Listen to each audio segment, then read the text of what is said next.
try and get aggressive. He's totally up. It's up to you whether or not you want to hit me or whether you want to back off. Just keep your cool, buddy, all right? Everybody's got the same problem as you. Stay calm, okay? Stay cool, okay?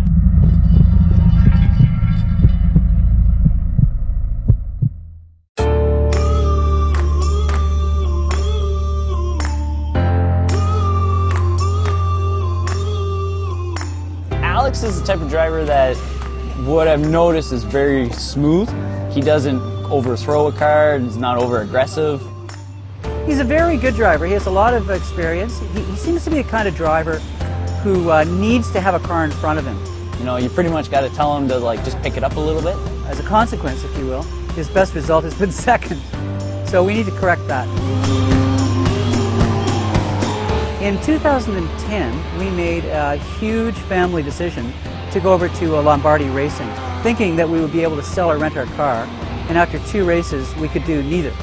So we were faced with a huge budget decision. I definitely got a bit of Lombardi-itis, sitting in the big yellow, in the yellow Civic, under the big black tent, you know, with crew everywhere, media everywhere. Let it get to my head a bit. But this year, yeah, definitely much more humble. Definitely determined to do really well this season. He's in a good place. This is his time.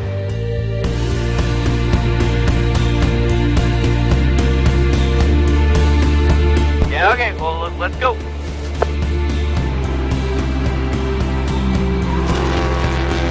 We're looking for about a 32, maybe 31. Ideally break a 30-second lap, so that'd be 1:30. So we're looking for a fast lap. One fast lap.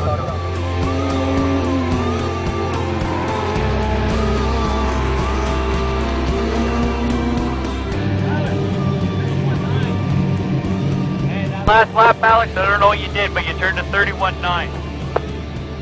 Essentially, we're way slower than we'd like to be. Alex has never really qualified well. It's one weakness on our team. He's a great racer, though, so he'll have to use whatever position he does get to move up the field very quickly, and he will. It's not over yet. We're just looking for one fast lap. 31's not fast enough? Because of live timing stand, we have no idea where we are. But the board that they're posting puts us below 5th, so we'll have to see.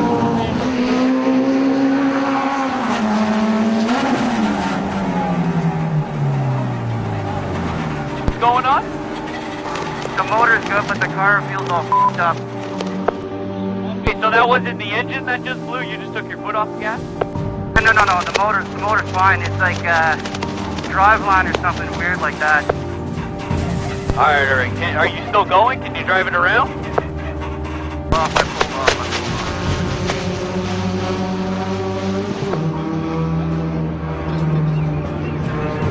Okay.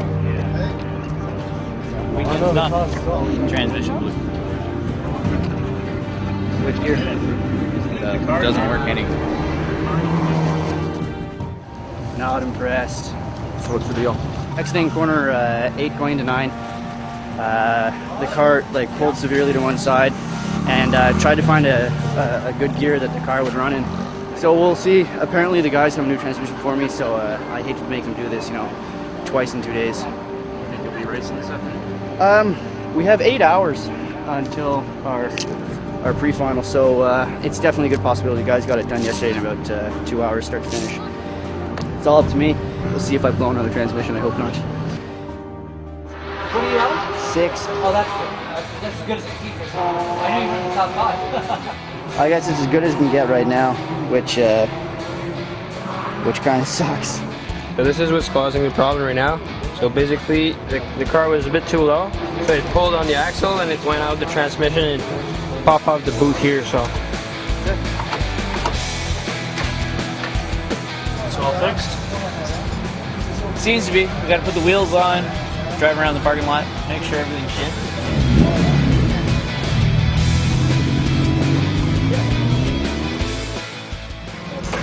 Zero hour. You're not nervous, are you? Dying pop.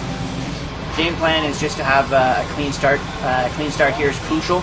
The main goal is just to finish the race. We've had some technical issues with the car. So if we can make it through with a clean race and not lose any spots, it's almost as good as a win for us right now. The only way that we're not going to move forward is if we have a problem with the car. there's no way that we're going to be losing a position. Be an interesting start. It's raining. Green, green, green, green, green, green, green. Green flag drops. I'm right behind Annis, right beside Richard Boak.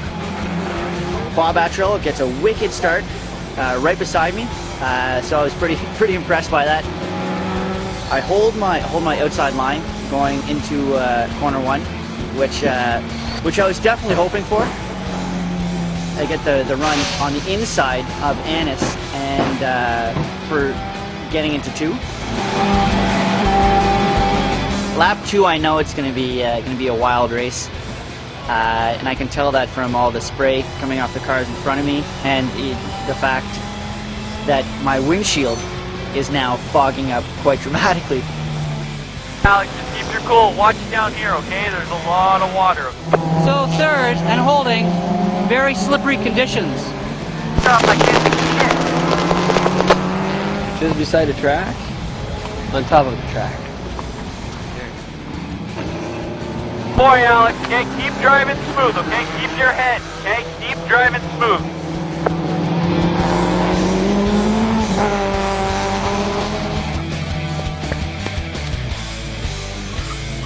Chris, where is he? I don't know. He must have gone off. So we're gonna find out. Where is he? We don't know. One of the corners, because it was raining out, it's really slick with slick tires. He went off on one of the corners.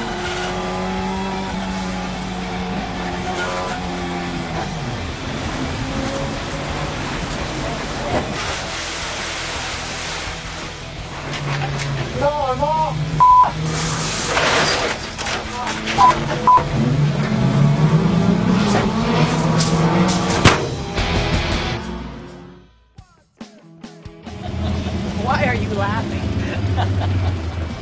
Because what else can you do? Yeah, sure. Hey, you're okay, car's okay. I made a rookie error. Oh, a rookie error by the windshield fogging up? Well, what did your mom buy you that you didn't bring? Because it was a stupid little spot. Yeah. Just saying. Don't even. Hey, listen, it's my fault. I should have. Listen, I should have reminded you. You were focused on driving. His mother bought him a little handheld wiper for the express purpose of being able to clear the fog off the windshield. What sucks more is that you were sick. Okay, just shut up. Alex, yeah.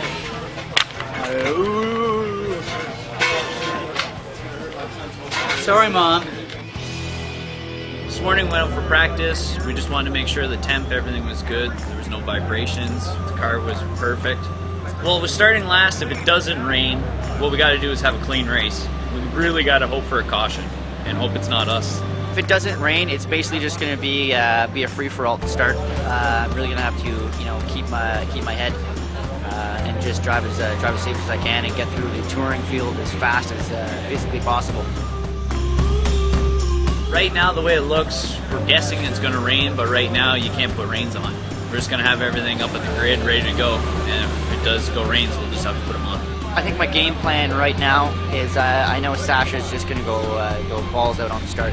So if I can ride his coattails through the touring field and have him make a hole for me through smart driving and some attrition, I think that a podium is definitely reachable today. In a lap, we're going to go racing once again. Coming up, the Castrol Canadian Touring Car Championship. This is race number 2 of the race weekend. And the green flag. Richard Boak trying to hold off a small gaggle of BMWs.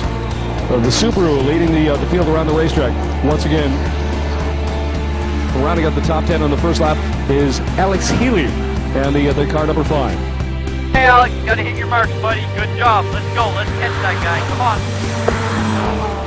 So next thing I know, I'm in 6th place. I see Eric Hogenschier's in front of me in the black BMW, running the same pace. All of a sudden, he slows up. I catch up to him. He tries to block me going down corner 4, going into 5A. He moves to the outside for 5B. From then on, I just put my head down and tried to get as many laps as I could in.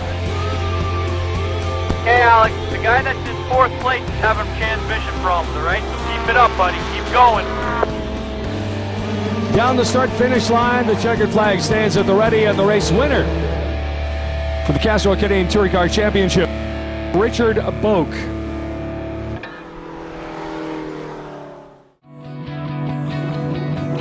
Fifth place, I'm not happy, not on the podium. I really thought a podium was realistic. What we needed was a caution to punch the field back up. Of course, we didn't get that. The four guys in front of me were super fast.